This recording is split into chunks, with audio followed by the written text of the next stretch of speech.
फातिमा की रानी माँ, प्रभु यीशु की माँ, आसरा तू ही है माँ।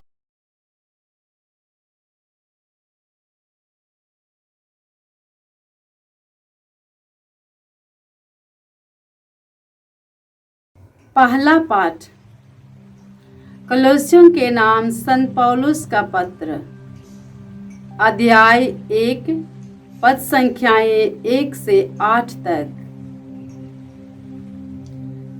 कलोस में रहने वाले संतों और मसीह में विश्वास करने वाले भाइयों के नाम पौलुस, जो ईश्वर द्वारा यीशु मसीह का प्रेरित नियुक्त हुआ है, और भाई तिमोथी का पात्र। हमारा पिता ईश्वर और प्रभु यीशु मसीह आप लोगों को अनुग्रह तथा शांति प्रदान करें।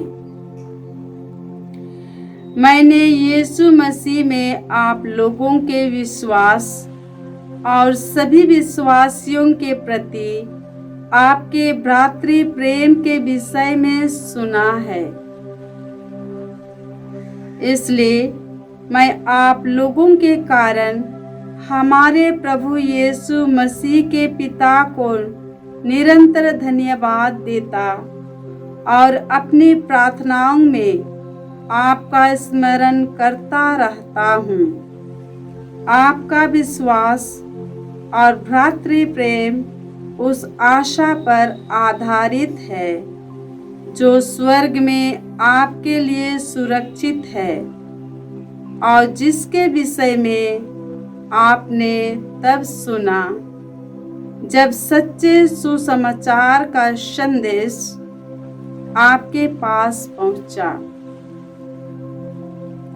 यह समस्त संसार में फैलता और बढ़ता जा रहा है। आप लोगों के यहाँ यह उस दिन से फैलता और बढ़ता जा रहा है जिस दिन आपने ईश्वर के अनुग्रह के विषय में सुना और उसका मर्म समझा है।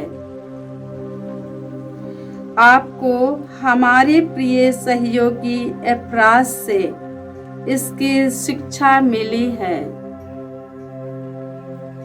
एप्रास हमारे प्रतिनिधि के रूप में मसीह का विश्वासी सेवक है, और उसी ने हमें बताया कि आत्मा ने आप लोगों में कितना प्रेम उत्पन्न किया है। प्रभु की वाणी। ईश्वर को धन्यवाद। वचन अनुवाक्य। हे प्रभु, मैं सदा सर्वदा तेरी भलाई पर भरोसा रखूंगा। हे प्रभु, मैं सदा सर्वदा तेरी भलाई पर भरोसा रखूंगा।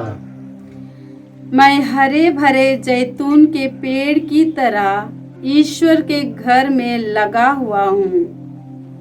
मैं प्रभु की भलाई पर सदा सर्वदा भरोसा रखूंगा। अनुवाक्य। हे प्रभु, मैं सदा सर्वदा तेरी भलाई पर भरोसा रखूंगा। हे प्रभु, मैं सदा सर्वदा तेरी भलाई पर भरोसा रखूंगा। यह तेरा ही कार्य है, इसलिए मैं सदा तुझे धन्य कहूंगा और तेरे भक्तों के बीच तेरे नाम की भलाई का बखान करूंगा। अनुवाक्य। हे प्रभु, मैं सदा सर्वदा तेरी भलाई पर भरोसा रखूंगा। हे प्रभु, मैं सदा सर्वदा तेरी भलाई पर भरोसा रखूंगा। जय घोष। हालेलुया। प्रभु ने मुझे दरिद्रों को सुसमाचार सुनाने और बंदियों को मुक्ति का संदेश देने भेजा है। हालेलुया। प्रभु आप लोगों के साथ हो। और आपकी आत्मा के साथ। संत लूकस के अनुसार पवित्र सुसमाचार हे प्रभु तेरी महिमा हो। अध्याय 4 पद संख्याएं 38 से 44 तक। यीशु सभागृह से निकलकर सीमोन के घर गए। सीमोन की सास तेज बुखार में पड़ी हुई थी और लोगों ने उसके लिए उनसे प्रार्थना की। यीशु ने उसके पास जाकर बुखार को डांटा और बुखार जाता रहा। वह उसी क्षण उठकर उन लोगों का सेवा सत्कार करने लगी। सूरज डूबने के बाद सब लोग नाना प्रकार की बीमारियों से पीड़ित अपने यहाँ के रोगियों को यीशु के पास ले आए। यीशु एक एक पर हाथ रखकर उन्हें चंगा करते थे। बहुतों में से अबदूत यह चिल्लाते हुए निकलते थे, आप ईश्वर के पुत्र हैं। परंतु वह उनको डांटते और बोलने से रोकते थे, क्योंकि अबदूत जानते थे कि वह मसीह हैं। यीशु प्रातः काल घर से निकलकर किसी एकांत स्थान में चले गए। लोग उनको खोजते खोजते उनके पास आए और अनुरोध करने लगे कि वह उनको छोड़कर नहीं जाए। किंतु उन्होंने उत्तर दिया, मुझे दूसरे नगरों को भी ईश्वर के राज्य का सुसमाचार सुनाना है। मैं इसीलिए भेजा गया हूँ। और वह यहूदिया के सभागृहों में उपदेश देते थे। प्रभु का सुसमाचार। हे क्रिस्त तेरी स्तुति जय यीशु क्रिस्त में प्रिय भाई और बहनों, आज का पहला पाठ कलोसियों के नाम संत पौलुस के पत्र से हैं। अध्याय 1 पद संख्याएं 1 से 8 तक। कलोसे में संत पौलुस के साथी एपाफ्रास ने सुसमाचार का प्रचार किया और वहाँ के लोगों ने, अधिकांश गैर यहूदियों ने प्रभु यीशु में विश्वास किया। कुछ यहूदी भी वहाँ विश्वास करने वाले थे, क्योंकि उस इलाके में बहुत सारे लोग रहते थे और तरह तरह के धर्म के अनुयायी थे। वहाँ बहुत सारे गैर यहूदियों ने प्रभु यीशु में विश्वास किया। प्रभु यीशु के आदेशों के अनुसार एक दूसरे को प्यार करने लगे और वे विश्वास और भ्रातृ प्रेम में बढ़ते जा रहे थे। इसलिए संत पौलुस, तिमोथी और संत पौलुस मिलकर लिखते हैं कि वे ईश्वर को धन्यवाद देते हैं कलोसियों के लिए, उनके विश्वास के लिए। भ्रातृ प्रेम में वे बढ़ते जा रहे हैं, इसलिए वे ईश्वर को धन्यवाद देते हैं। और उनका कहना है, आपका विश्वास और भ्रातृ प्रेम उस आशा पर आधारित है जो स्वर्ग में आपके लिए सुरक्षित है, और जिसके विषय में आपने तब सुना जब सच्चे सुसमाचार का संदेश आपके पास पहुंचा।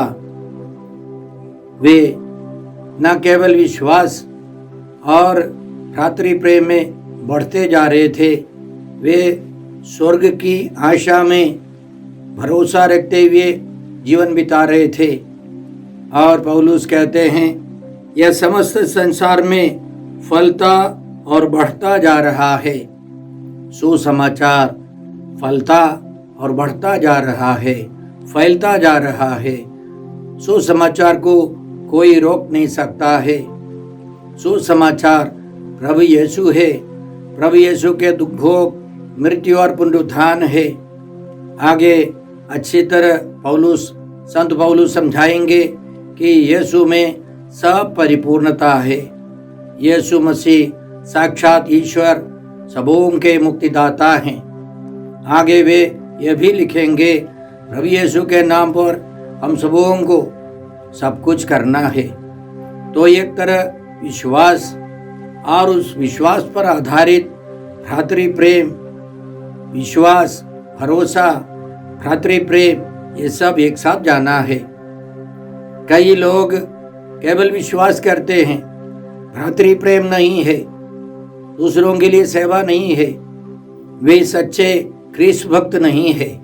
कुछ लोग कुछ भलाई करते हैं, इस दुनिया को अच्छा बनाने के लिए प्रयास करते हैं, लेकिन वे ईश्वर के राज्य का विस्तार नहीं करते, उसके लिए प्रयास नहीं करते। दूसरी बात यह है, ऐसे लोगों के जीवन में जब पराजय आती है वे निराश हो जाते हैं, जल्दी टूट जाते हैं।